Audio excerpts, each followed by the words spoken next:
Hello, my friends. Good morning. I have wet hair. I have a busy day of filming ahead of me.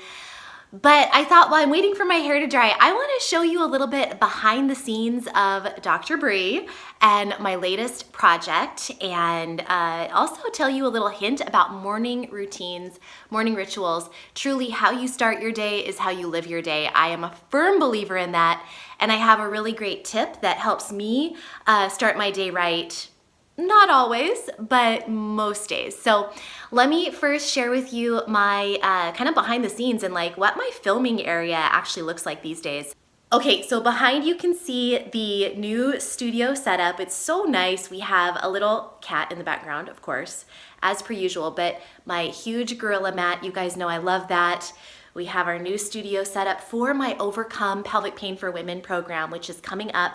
This is also the kind of set you'll see in the background in my upcoming 3-day pelvic tension retreat. So it's just kind of fun to see what it looks like in the videos and then to turn around and show you what I see. It's not quite as pretty, right? So we have our lighting kit, my video camera, one of my video cameras right there. I don't know if you can see that. Right there. And we have my little notes board, so if I forget what I'm doing, I've got that. We have another video camera, which I think you can see in the doorway right there. We have 2 video cameras now. We have a really nice new mic, a little mic dangling from the ceiling so that you can actually hear me now when I'm doing my videos in a better way than this one. This is very informal. This is on my, my phone with a selfie stick. So again, we have more lights to make sure you can actually see what I'm doing. And we have a skeleton, gotta have a skeleton. We have multiple skeletons. Here's a pelvis. Of course, we've gotta have a pelvis. So this is sort of, again, what you see versus what I see. It's a little more chaotic in what I see. I thought it would be fun for you to see that behind the scenes approach. And again, you're gonna be seeing this in the background of the upcoming 3-day at-home pelvic tension retreat. If you don't know what I'm talking about, check the video notes. There's a sign-up link. You can get it for free. It's on YouTube. And then also this is, I'm also working on filming my Overcome Pelvic Pain for Women program, which we'll be releasing in mid-October. So let me go ahead and take you upstairs and show you a little bit more about my kind of morning routine, which is just such a huge part of my life. So let's go upstairs. Walking. Okay, so in the living room, this is the place. This is where the magic happens.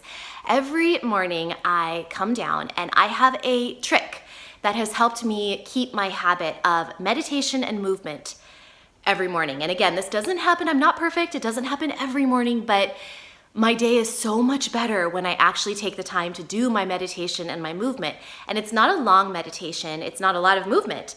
Really, I do some hip circles and I usually do some other kind of deep core exercise, whether it's some bridges or some pelvic rocks or maybe a vacuum abs technique, something like that. But always movement and always at least 5 minutes of just sitting in quiet and stillness really, really helps rather than starting off my day responding to emails, checking social media, and all of that. So my trick is to have an anchor habit. So an anchor habit is just something that you already do anyway. If you're trying to start a new habit, it's honestly, it's hard. And I know that a lot of people like to say it takes 21 days to change or create a new habit, but it's actually typically longer than that. It depends on the complexity of the new change and new habit you're trying to create.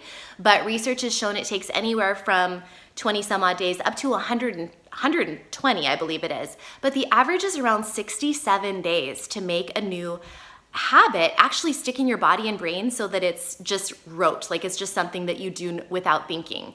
And so the best way to create a new habit, something you want to integrate into your life, is to hook it to something that you already do anyway, and it's already a habit that is super firmly established in your body. So for me, that habit is coffee. And I don't drink full strength coffee anymore. It doesn't do well with my body. So I drink an herbal brew called Rasa.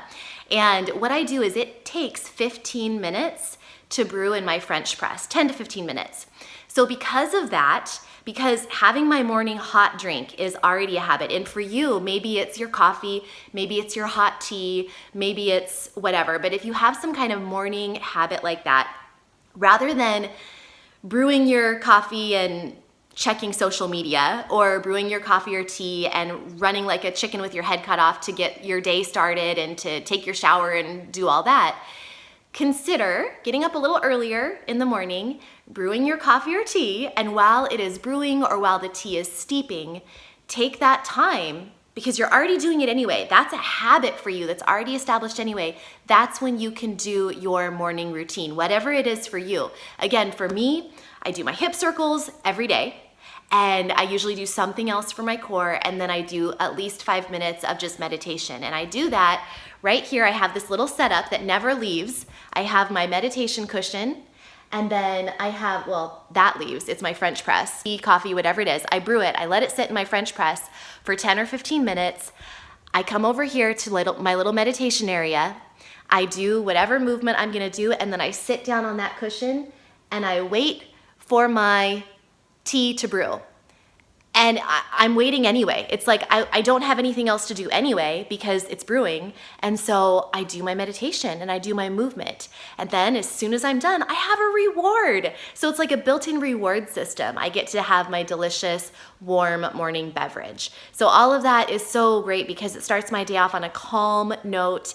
It helps stimulate my digestion, and it really is essential for me to start my day in a good way.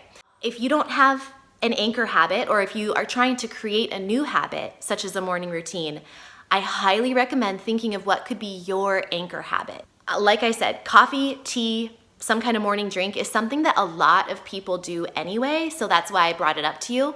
But if that's not your jam, then maybe there's something else that you do every single day without fail. Maybe, you brush your teeth. Maybe you put a little sticky note by your toothbrush that just says, or like a timer by your toothbrush, a 5-minute, like an egg timer. And you can then, that will be a clue. Okay, I'm brushing my teeth. Oh, there's my egg timer. I need to remember to set that timer and do a minute of deep breathing, or whatever it may be, a minute of hip circles, whatever it is that is gonna start your day off right. Use an anchor habit, get that established, and it's gonna make it so much easier to get that habit into your brain and your body so that you don't even have to think about it anymore. You just do it. All right? Enjoy that behind the scenes peek and enjoy my 3-day retreat. It's coming up soon. I hope that you'll now, when you're watching my videos, you'll be like, oh, I see a really nice little area, but Bree sees kind of chaos in the background, and that's okay. Now you know my life, and thank you so much for watching. I hope you've enjoyed this, and we'll see you next time. Until then, remember, eat clean, move every day, and you will shine brighter. Check the show notes or the video notes for links and resources, and to sign up for my 3-day at-home retreat, to learn more about my upcoming program, Overcome Pelvic Pain for Women, and so much more. Okay, bye.